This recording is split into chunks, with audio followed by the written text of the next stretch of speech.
Hold on a minute. And I just dropped my thermometer in the chicken marinade. I'll be right back.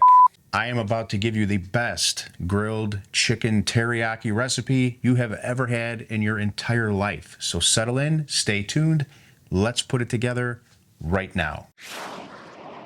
Welcome back to Everyday Barbecue, everybody. My name is Mike. I'm not going to go into all this stuff, you know, subscribe, like, all that. Do whatever you want to do, okay? But let's not delay this any further. Let me get right into this recipe. This is going to start with my marinade. So I'm going to be doing about 4 pounds of chicken thighs today, boneless, skinless. So just pick those up from whatever your favorite source is. If it's a local butcher or Costco or some other source locally, just get yourself some good, never frozen, boneless, skinless chicken thighs. Now, because I always eyeball this when I do it, I'm going to do it the natural, organic way, and I'm going to eyeball it this time, but we'll call out measurements, real close measurements as we go. So get yourself a decent-sized bowl. If you're going to make 4 pounds, you can always adjust this based upon, you know, how much you're going to make.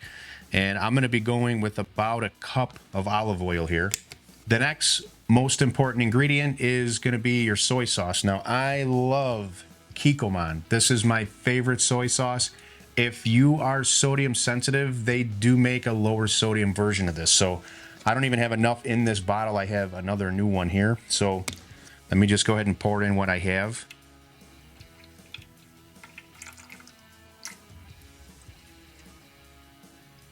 So this is about a cup and a half roughly. And it's because we're doing 4 pounds of thighs. I want to make sure they're really, you know, covered well. Next most important ingredient, Worcester sauce or Worcester sauce, however you pronounce it. Now, I love Lee & Perrin's brand, but you can use any Worcester sauce that you like.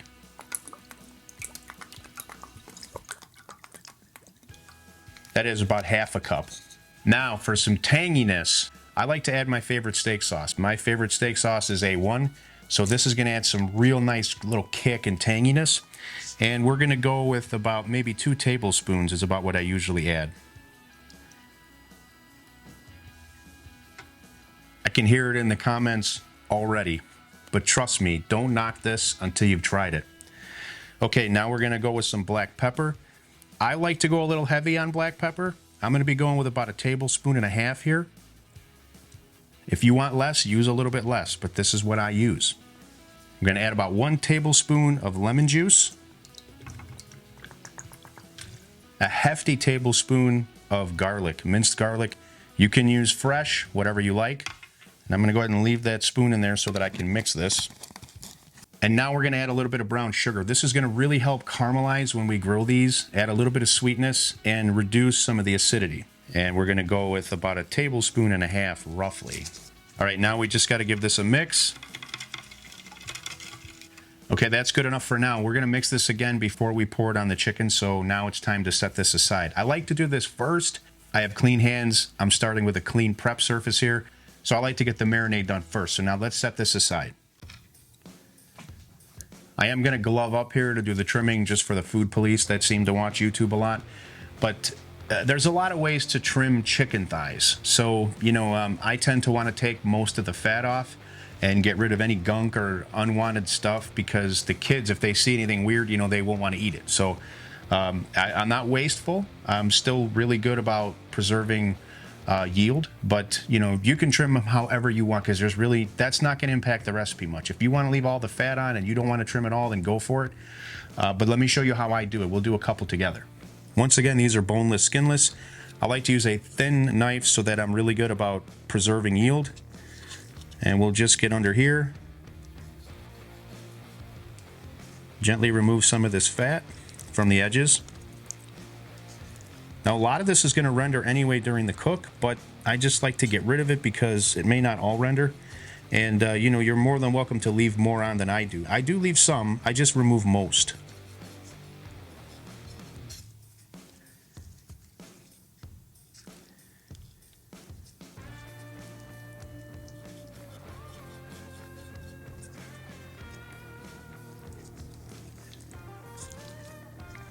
Now on the underside, I like to remove a lot of this connective tissue here.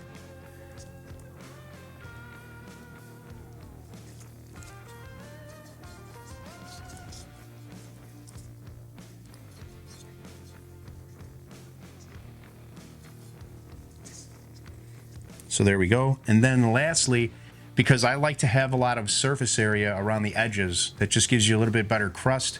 And I like to make these a little bit smaller so that, not that they're bite-sized, but that they're just, you know, there's more exterior surface for the cook, for the crust to develop from the sugar on the marinade and all that. So what I'm going to do now is I'm just going to pretty much cut this in half. And I got one piece here, and I got one piece here. And as I do these, I'm going to transfer these into a Cambro container for the marinade. So let me show you. Let's do one more together. Let me get this out of the way. Okay, here we go. Here's another. This doesn't have a lot of fat on the edges, so we're just going to take a little bit of this off.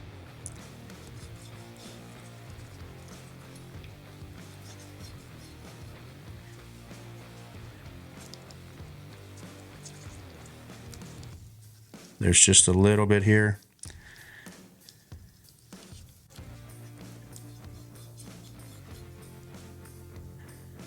This side looks good enough for me.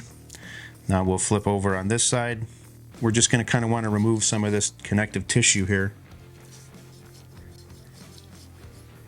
This just makes for a cleaner bite. You know, you can leave all that stuff if you want. That's totally up to you. But this is how I like to do it. All right, looks good. Once again, cut this in half. Now I have two pieces.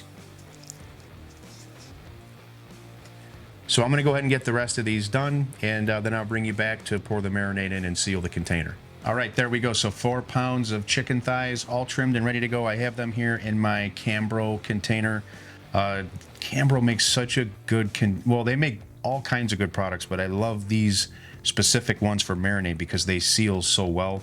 But anyway, all right, let's get on to this. So these are ready for the marinade. Let me go ahead and just pick this up, give this one more good mix. And now let's pour this in.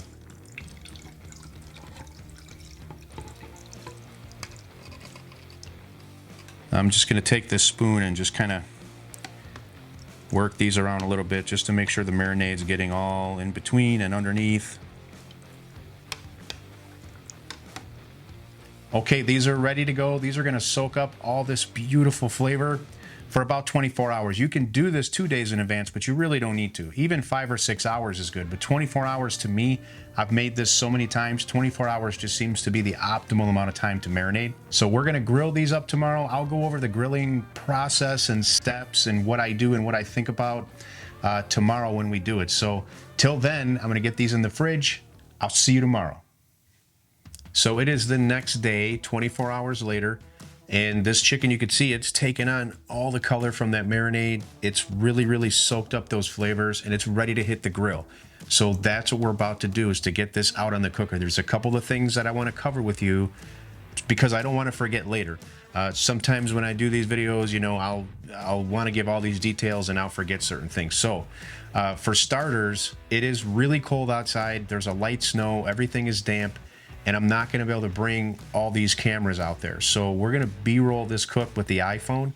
And because of that, I want to walk you through exactly what we're going to do. We're going to preheat the grill. This is going to be a gas grill cook. It also is good on a smoker, but my family tends to like this better on the gas grill. That way the smoke flavor doesn't interfere with the teriyaki. So you can try it both ways and see which way you like it. That's first. Secondly, we're going to run this about 350 to 450 degrees. Anywhere in that range is going to be perfect. Make sure you preheat the grill so it's, you know, soaked up with heat and the grates are nice and hot, because you do want to get a little bit of a sear for that caramelization, for that brown sugar that's in this marinade. It really matters. We'll cook this until we reach an internal temperature.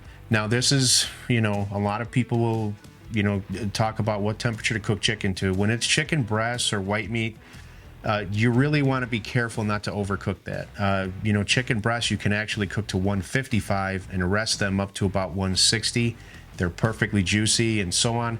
But chicken thighs, they can withstand a lot higher temperature. And to be honest, I used to cook them to about 170-ish, but my buddy Russ over at Smoky Ribs taught me that with thighs, if you cook them to about 180 to 190 degrees Fahrenheit, sometimes even over 200, they'll really break down. And they'll become more tender, more juicy, and more flavorful. So I've been doing it that way, and it's worked out great. I'm going to be targeting these for about 190 degrees Fahrenheit. So a couple things that you're gonna need to finish off this cook. Number one is gonna be an Insta-Read thermometer. This is the one I use. This is the Thermapen one, and it is extremely durable, it's rechargeable, and it gives me almost instantaneous temperature readings. So all my best cooks that I've really nailed, I've used this thermometer. And I'll have links for all the stuff that I show you down in the description, all right? And just so I don't forget to show you later, I'm gonna have a little bit of low sodium soy sauce to cover my rice with at the end when I present this to you. We've got some rice here, we've got some chopped green onion, I'll show that to you later. And I also like to drizzle my rice with some of this Sang's stir fry oil. So if you've never had this, this is it has Asian notes, garlic, onion. It's flavored oil, and it is amazing to just put a few drops of this on your rice before you eat this meal. I mean, I can't tell you how good it is. You're gonna have to try it for yourself, and I'll have a link down in the description for that as well. So it's cold outside, and you're gonna come with me to cook this chicken. So I need you to get bundled up and be ready to be cold for about 20 minutes. We're gonna head outside, we're gonna preheat this grill, we're gonna cook this chicken, and then we'll bring it back inside, set up a beautiful plate for presentation, and you won't know how delicious it is at home until you try this recipe, and I'll have all the directions down in the description. But I'm gonna get to enjoy all my hard work at the end.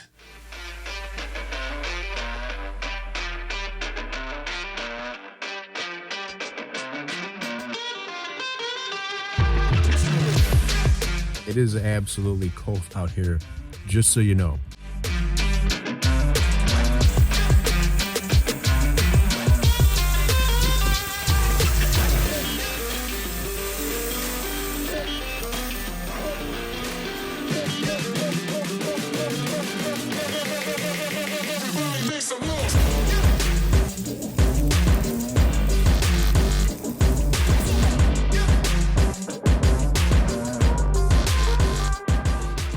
We did hit our target temperatures. I pulled this off the cooker, went ahead and rested it in some foil, and now it's time to finish it up. Now I just want to hit up this rice with a little bit of soy sauce, a few drops of my Sang's that I showed you earlier, and we'll hit up this whole plate with some nice, finely chopped green onion.